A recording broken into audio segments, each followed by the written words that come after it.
Bem, amigos, chegou o momento, Gustavo Snyder aqui, estou invadindo o Corisco Nerd, canal dos meus amigos Ronilson Araújo, a enciclopédia viva da cultura pop, e Nádia Paracurua. Nádia é a verdadeira dona desse canal, dona, ela solta e manda aprender, todo mundo aqui dentro. Estou invadindo o Corisco Nerd para um chamado multiverso do Snyder, pode dizer assim. A partir de agora, periodicamente eu estarei aqui, trazendo o que é de melhor na cultura pop, juntamente com os meus amigos Ronilson e Nádia. Hoje, o ano da justiça está chegando, pois a Marvel finalmente deu o espaço devido a um dos seus maiores personagens, Frank Castle, o Justiceiro, vai invadir 2026 em duas produções bombásticas. Primeiro, o especial do Justiceiro, Uma Última Morte, acho que esse é o nome, né? Uma Última Morte, com um trailer já espetacular, devastador, mostrando toda a fúria do Jon Bernthal. E ele também vai estar no quarto filme do Homem-Aranha, do Tom Holland, olha aí. Também com um trailer bem legal, participação bem bacana, que eu gostei bastante. Justiceiro dos personagens, talvez seja o personagem que eu mais gosto da Marvel. Acho que com certeza, porque o Conan não é mais da Marvel, né? Então Justiceiro é o personagem da Marvel que eu mais gosto. E para comemorar o Ano da Justiça, eu trago um especial Justiceiro para vocês. Vou falar tudo sobre a história do personagem. Vai ser um dossiê Justiceiro, onde eu vou falar tudo sobre quadrinhos, TV e cinema em ordem cronológica. Então, vai ser o vídeo mais completo sobre o Justiceiro já feito em toda a história da internet brasileira. Só aqui no Corisco Nerd. Siga o Corisco Nerd. Cultura. Siga o Corisco Nerd, o seu canal. Vou mostrar pra esse povo dicas de filmes e séries. Tem streaming, tem quadrinhos que eu não posso negar. Siga o Corisco Nerd.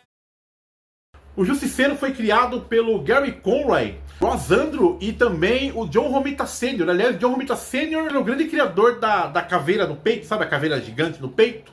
Né? Porque a ideia era fazer uma caveira menor. Né? Ele que dá a ideia de aumentar a caveira. O personagem surge ali na Amazing Spider-Man 129, em 1974. E dessa primeira história ele é apenas um capanga, contratado pelo Chacal para dar cabo do Homem-Aranha. Depois ele descobre que o Chacal é o verdadeiro vilão e vai embora, enfim. E o que chama a atenção nessa primeira história é que o Justiceiro não é um herói convencional. Aliás, mais do que isso, o Justiceiro ele é uma iniciativa da Marvel nos anos 70 de abrir espaço para outras vertentes, que não só super-heróis. Ainda era super-herói, mas vinha misturado com terror, com barbarismo, a Blaxploitation. E o Justiceiro vem nessa pegada. Na verdade, o Justiceiro tem duas inspirações muito claras. A primeira é a série de livros do Executor, uma série de livros escrita pelo Don Pendleton, que conta as histórias do Mac Bolan, ex-veterano do Vietnã, que tem a família assassinada pela máfia e que depois disso vai se vingar. É uma coleção que fez muito sucesso nos anos 70, acho que faz até hoje, inclusive. Primeiro livro de 69, se não me engano. A segunda inspiração é um movimento que estava acontecendo no cinema, que é a nova Hollywood. Um movimento em que os diretores de cinema tinham mais controle sobre as suas obras e que os protagonistas dessas obras não eram totalmente heróis ou totalmente vilões. Existia uma zona cinzenta nesses personagens. Então, foi aqui que surgiu personagens como Popeye Doyle, do Operação França, o Dirty Harry, do Perseguidor Implacável, até o Michael Corleone, do Pro Chefão, se encaixa aqui também. O Travis Bickle, também, do Taxi Driver. E claro, talvez o maior deles, o Paul Kersey, interpretado pelo Charles Bronson, o grande Charles Bronson. O Justiceiro faz um tremendo sucesso nas histórias do Homem-Aranha e passa a figurar mais vezes como coadjuvante. A Marvel, de olho no sucesso que o personagem começou a fazer, publica algumas histórias dele em outras revistas, na Marvel Super Heroes, na Marvel Premiere, na Marvel Action, que eram revistas magazine, em preto e branco, formato maior, e destinado a um público mais velho. É aqui, com os roteiros do Archie Goodwin, que o Justiceiro tem o seu passado um pouco mais aprofundado. É aqui que nós sabemos que o seu nome é Francis Castiglione, vulgo Frank Castle, e aqui também que nós temos o início do seu passado como soldado, como na Guerra do Vietnã. No começo dos anos 80, dois autores são importantíssimos para tirar o Justiceiro dessa categoria de coadjuvante. O primeiro deles é o Frank Miller. O Frank Miller que estava fazendo muito sucesso com o Demolidor da época, estava no auge ali da saga da Elektra, e ele traz o Justiceiro e coloca ele em confronto direto com o Demolidor. É aqui, inclusive, que nós vemos essa rivalidade entre os dois, porque embora eles sejam vigilantes, o Justiceiro atravessa a linha que o Demolidor não atravessa, que é o de matar criminosos. São duas histórias onde, basicamente, o Justiceiro está atrás de um traficante para exterminá-lo, e o Demolidor está atrás do traficante para prendê-lo. Essa visão antagônica coloca eles em rota de colisão, e o Miller trabalha muito bem essa dicotomia entre os dois. O outro autor é o Bill Mantlo, nas histórias do Homem-Aranha, em que ele vai, aos poucos, enlouquecendo o Justiceiro, onde ele passa a executar não só criminosos, mas qualquer pessoa. Qualquer pessoa. Se você jogar um papel de bala na rua, ele vai atrás de você. Isso culmina com o julgamento do personagem, onde é colocada essa dicotomia entre o Homem-Aranha e o Justiceiro. O personagem fica então alguns meses sem aparecer, até que, em 1986, vem a grande virada, que é Círculo de Sangue. E eu vou dizer pra vocês, viu? Círculo de Sangue é espetacular. Nós temos aqui o Alan Grant e o Mike Zeck. Olha aí, grande Mike Zeck, um dos desenhistas mais injustiçados dos anos 80. Trazendo uma aventura simplesmente espetacular. O que o Alan Grant faz aqui é, na verdade, trazer o Justiceiro mais para aquele lado que fazia muito sucesso nos anos 80, que são os filmes de brucutu. Tanto que quando o Mike Zeck desenha, a primeira vez que ele aparece em cena, o Frank Castle é o Schwarzenegger. É isso, Schwarzenegger. Sabe? Grande, imponente, aquele brucutu que mete medo nos criminosos, sabe? Essa minissérie, ela é um produto claro dos anos 80. Uma minissérie em 5 edições, faz um tremendo sucesso. Infelizmente, o Mike Zeck não desenha a última edição. Quem desenha é o Mike Vosburg, horroroso desenhista. Ainda assim, a série é muito boa. Basicamente, nós vemos a história do Justiceiro contra o Cartel, que supostamente é um grupo que quer acabar com criminosos, mas aos poucos o Justiceiro percebe que o Cartel não é tão benevolente assim. Essa minissérie faz tanto sucesso que, um ano depois, em 87, o personagem ganha seu primeiro título próprio, Punisher, escrita pelo Mike Baron e desenhada pelo Klaus Jansson. E aqui, o Mike Baron tem uma sacada brilhante, que é afastar completamente o Justiceiro do universo Marvel. Ele tem histórias mais isoladas, parece que é um cantinho ali, sabe? Que os heróis não aparecem. E aí nós temos histórias realmente que não são nem um pouco infantis, muito pelo contrário. As primeiras edições, principalmente ali, do Mike Baron com o Klaus Jansson, são mais histórias policiais, sabe? Envolvendo traficantes, envolvendo assassinos, envolvendo todo tipo de criminoso que você pode imaginar. O Klaus Jansson fica 5 edições, ele sai na 5ª edição, entra o David Ross por 2 edições, que nem é tão boa assim. E aí, na 7ª edição, nós temos a chegada do Whilce Portacio, um jovem Whilce Portacio, que traz ali uma dinâmica diferente nas histórias, que catapultam as vendas à estratosfera. É aqui, inclusive, que nós temos o primeiro confronto entre o Justiceiro e o Rei do Crime, numa saga em 5 edições, que é realmente muito boa. Essa revista faz tanto sucesso que em 88 ele ganha a sua 2ª revista, que é o Punisher War Journal, ou Diário de Guerra. Aqui escrita pelo Carl Potts, desenhada pelo Jim Lee. E é aqui que nós vemos de fato a evolução do personagem. Teve alguém que conseguiu entender de fato o que era o Frank Castle, as motivações do Frank Castle, porque ele fazia o que ele fazia, é o Carl Potts. Que nós temos aqui todo um desenvolvimento emocional e toda a ligação dele com o microchip na época, né, o seu parceiro tecnológico, que é realmente muito boa de acompanhar. Isso aliado aos desenhos do Jim Lee, era algo realmente impressionante, sabe? E o War Journal foi uma revista que trazia mais o contato do Justiceiro com outros heróis. Então é muito famosa aqui a história dele com o Wolverine, que eu tenho certeza que foi aqui que o Jim Lee comprou a sua passagem para os títulos X-Men, coordenando Wolverine, com certeza. Essa 2ª revista faz ainda mais sucesso que a primeira, vende igual água. O que faz o Justiceiro ter uma 3ª revista, Punisher Magazine, que era uma revista só de republicações, olha só. Fora isso, em 89, nós tivemos o boom do personagem, com a chegada do filme O Justiceiro, filme dirigido por Mark Goldblatt, o Dolph Lundgren, e é um filme que realmente espetacular. Então a galera que não gosta aí, porque ele não usa caveira, não importa. É um policial muito bom que tem simplesmente o Justiceiro contra Yakuza. É isso, Yakuza. Fez mais nada. Então nos anos 80 o Justiceiro termina a década no auge. Nos anos 90 o Justiceiro faz tanto sucesso, que ele ganha mais 2 revistas. A Magazine é cancelada, dura 1 ano, mas ele ganha na sequência mais 2 revistas, que é a Punisher Armory, uma revista que é bimestral ou trimestral, se não me engano, onde ele mostra todas as armas que ele usa no combate ao crime. É realmente uma revista que mostra esse aspecto militar. E em 92 ele ganha mais um título, Punisher Warzone, ou Zona de Guerra. É escrita pelo Chuck Dixon e desenhada pelo John Romita Jr. O primeiro arco dela é muito bom. Homem da Máfia, aqui, Homem da Máfia.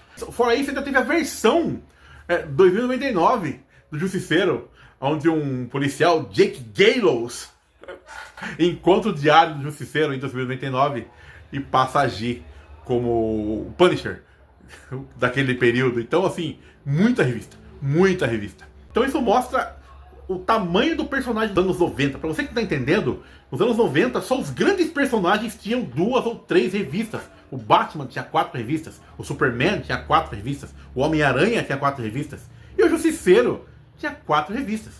Isso mostra o tamanho do personagem. Fora isso, em 94 ele aparece também no desenho do Homem-Aranha, que fazia muito sucesso na época. E eu nem mencionei as edições especiais em que ele esteve presente nos anos 80 e 90, e acredite, foram muitas edições especiais e minisséries que o Justiceiro teve nos anos 80 e 90. Só puxando de cabeça, eu me lembro de Corporação de Assassinos, o Retorno ao Grande Nada, que é o reencontro da equipe original do Círculo de Sangue, né? o Stephen Grant e o Mike Zeck. Genes Fabricados, a adaptação do filme do Justiceiro de 89 em quadrinhos também, inclusive aqui no gibi ele usa caveira, olha aí. Ele também teve a participação muito boa na revista The Nan, né, o conflito do Vietnã, aqui no Brasil, né, que é o Justiceiro invade o Vietnã. São 4 ou 5 edições realmente muito boas que mostram o Justiceiro voltando ao Vietnã. Realmente são edições muito boas. Sangue e Glória, a minissérie em 3 edições do Justiceiro com o Capitão América, com a volta do Klaus Janson desenhando o personagem. Um Homem Chamado Frank, com desenhos do John Buscema.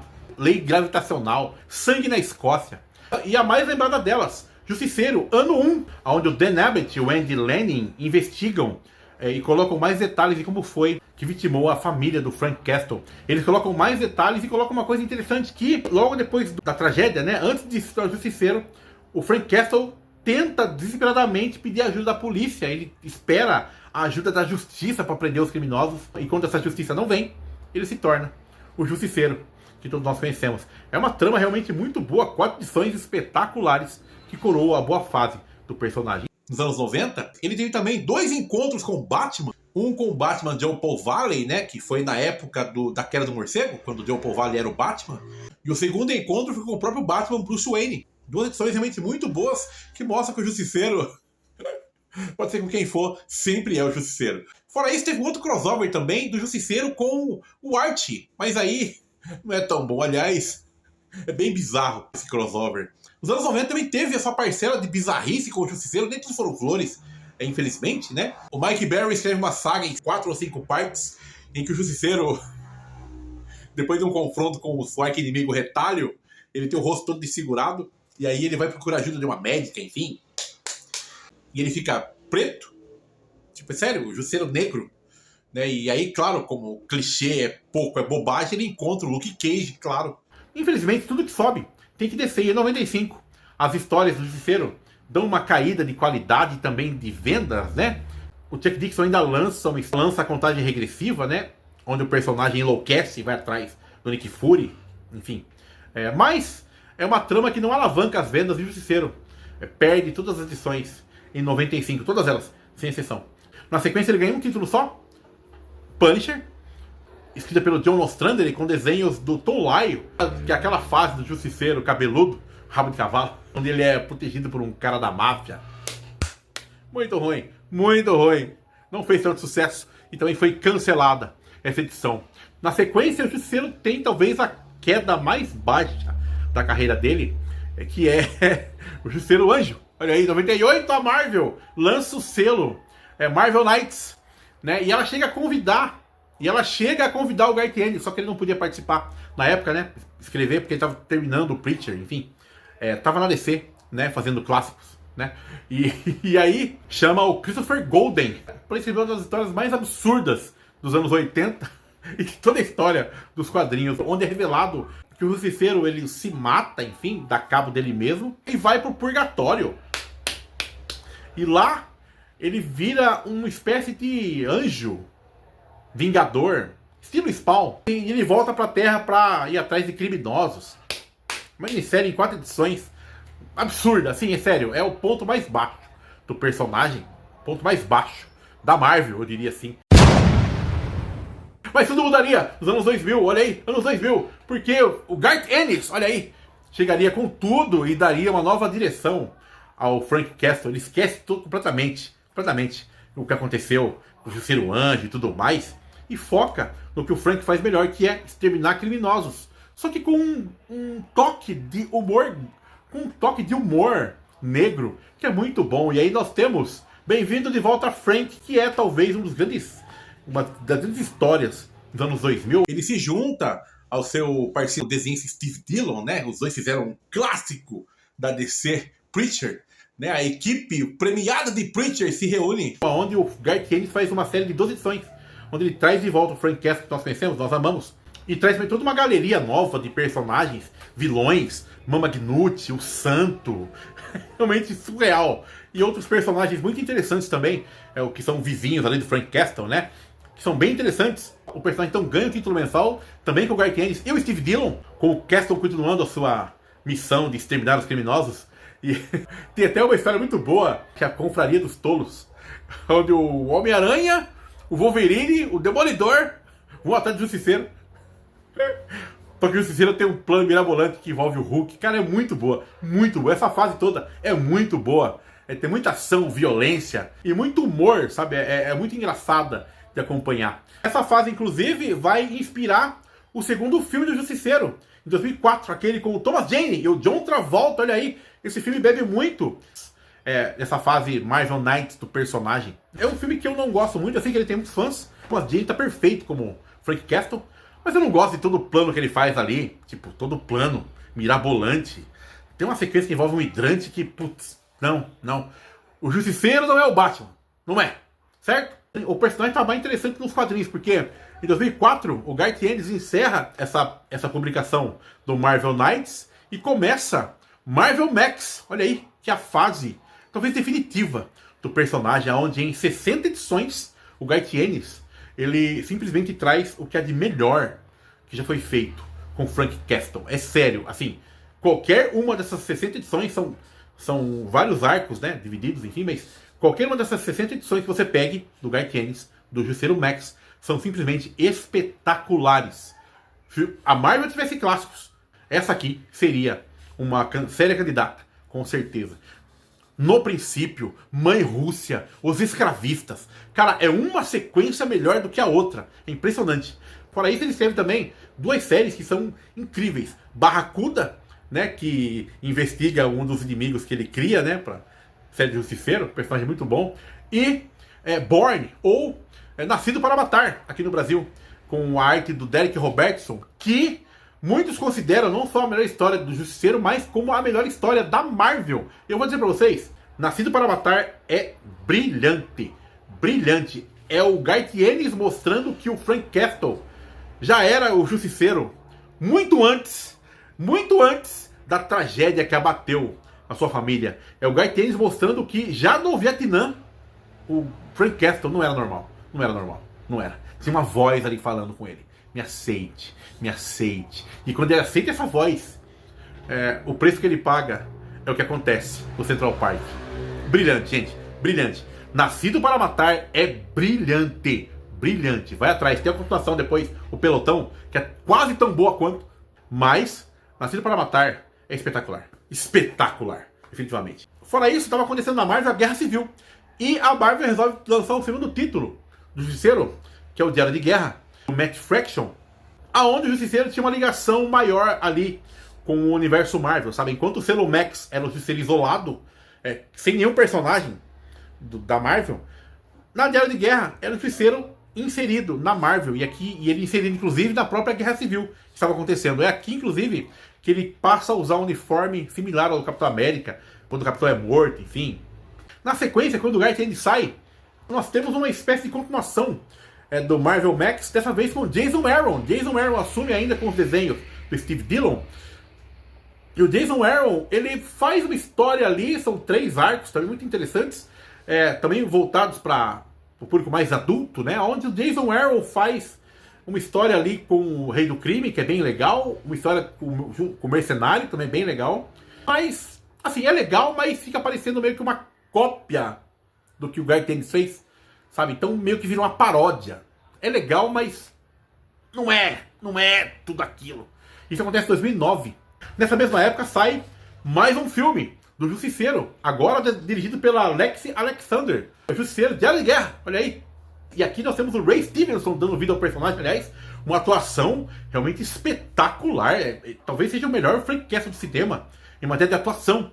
Porque ele tá nervoso, tá raivoso, ele tá furioso. Filme violento, estilizado ao extremo. Pena que não fez tanto sucesso nos cinemas, mas também encontrou seu público em DVD.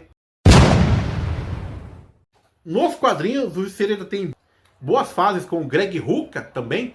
Nos traz um Justiceiro mais interiorizado, assim, quase como uma lenda urbana, né? Ele não fala muito. Tem também o Justiceiro da Becky Cloonan também, que é bem legal, bem bacana. Uma vez que o Steve Dillon desenhou o personagem, uma vez que ele morre, né, logo na sequência, infelizmente, né? Mas também é uma sequência bem legal. Tem o Frankencastle, claro, também tem que ser mencionado. Uma fase que, quando você pensa com calma, é esquisita, mas quando você lê é bem divertida. Basicamente, durante um confronto com o Daken, né, o filho do Wolverine, o Justiceiro é totalmente dilacerado pelo Daken. E aí, depois ele é remontado, literalmente, pela Legião dos Monstros da Marvel, né, e vira o Frankencastle. Olha aí. Uma fase escrita pelo Rick Remember, que é bem surpreendente.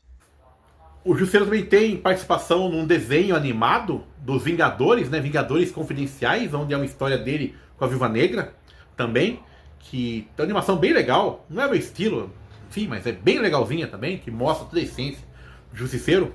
Mas é claro, o destaque é mesmo a volta do personagem em live action, né? Na série do Demolidor, na segunda temporada do Demolidor. Nós tivemos a volta de Frank Castle, agora interpretado com muita fúria pelo Jon Bernthal. E eu vou dizer pra vocês, os primeiros 4 episódios da segunda temporada do Demolidor, que mostra o confronto do Demolidor com o Justiceiro, é uma das coisas mais incríveis e maravilhosas já feitas no audiovisual. É impressionante como eles acertam em cheio. Eles acertam em cheio, assim, em cheio no diálogo entre esses dois personagens. Você fica vibrando a cada vez que o Jon Bernthal entra em cena. É mais interessante que o Jon Bernthal, ele não parece fisicamente o Justiceiro. Não parece. Mas a atuação dele é tão boa, que você compra o personagem na hora. Tem um diálogo dos dois em cima do prédio, que é também uma referência à fase do Garth Ennis, dos anos 2000, que é um dos maiores diálogos da história do audiovisual. É isso. Simples. Se essa segunda temporada não tivesse o arco da Elektra, se fosse só Demolidor e Justiceiro, seria obra-prima. Aí eu podia falar que a Marvel tem um clássico. Aí eu podia falar. Mas aí tem a Elektra e estraga muito. Mas os primeiros 4 episódios, assista sem medo, que você não vai se arrepender. Fora de série. O Jon Bernthal fez tanto sucesso que ele volta, né, na série do Justiceiro, 2 temporadas, pela Netflix ainda, que são realmente muito boas. Ele aparece um pouco sensível demais, até não vou negar. Mas quando ela tem que entregar violência, quando ela tem que entregar matança, quando ela tem que entregar o Justiceiro sendo Justiceiro, meus amigos, é surreal. A Netflix perde os direitos da Marvel, né? E aí o Justiceiro fica num limbo ali, né, em live action. Nos quadrinhos começa a surgir uma polêmica envolvendo a caveira. Alguns policiais e alguns extremistas passam a usar a caveira do Justiceiro como símbolo de resistência. E assim, nós sabemos que o Justiceiro, ele não é um modelo a ser seguido. Muito pelo contrário, o Justiceiro, ele é a falência do sistema. Sabe? Quando o Justiceiro entra em cena, é porque o sistema não está funcionando. É isso. O próprio Justiceiro fala isso em muitas histórias, que os policiais não têm que copiar o que ele está fazendo. Porque ele vive à margem da lei, à margem da sociedade. E aí a Marvel tenta tirar o Justiceiro de circulação, onde ela faz a besteira de fazer um arco de histórias onde o Justiceiro, ele se torna líder do tentáculo. Tipo, aí a Marvel tenta mudar a caveira dele para um símbolo horroroso. Aí depois dessa série, é o Jason Aaron também que escreve, inclusive. Depois dessa série, o Justiceiro é colocado na geladeira e nós temos um novo Justiceiro. o Jay Garrison, acho que é isso, Jay Garrison, personagem sem carisma nenhum. Aí o que acontece? Aí depois de um tempo sem aparecer, eis que nós temos na primeira temporada de Demolidor Renascido agora pelo MCU, né, dentro da Disney, nós temos a volta do Jon Bernthal, olha aí, como Justiceiro, que disse que só voltaria se a Disney não mexesse em nada da essência do personagem. E aí a Disney atendeu, porque é o Jon Bernthal, né? E aí nós temos a volta do personagem, que assim, a série Demolidor Remexido é horrorosa. Mas o Jon Bernthal, quando aparece, meus amigos, eleva num nível surreal. E agora nós temos Justiceiro de volta, não só nos quadrinhos, olha aí, como também na TV e no cinema. Olha aí, ele está de volta com One Last Kill, agora em maio, né, uma última morte especial de 1 hora, com o Justiceiro matando todo mundo, matando o diretor, matando os atores. Vai ser lindo de ver, vai ser lindo. Ele também vai estar no Homem-Aranha. E é claro, ele está de volta aos quadrinhos também. Nós temos a volta do Justiceiro original, olha aí, com caveira e tudo, dos quadrinhos, em 2 minisséries, em 4 edições. 2026 é o ano do Frank Castle brilhando como nunca. Se você é fã do Justiceiro, acompanhe essas produções que vão ser simplesmente sensacionais. O Justiceiro é o personagem que eu mais gosto da Marvel. É sério. E eu tô feliz pra caramba de ver que ele está de volta aos holofotes, finalmente. Agora só falta ter um Justiceiro Max no cinema com o Dolph Lundgren. Aí seria surreal. Eu ia morrer. É sério, é sério. Obrigado mais uma vez, Ronilson e Nádia, meus amigos. Ronilson e Nádia, por essa oportunidade de falar tudo e mais um pouco sobre um personagem tão espetacular. Eu vou ficando por aqui. Um beijo do meu pai. Bem pra você. Postei isso aí. Siga o Corisco Nerd no YouTube. Siga o Corisco Nerd, o seu canal.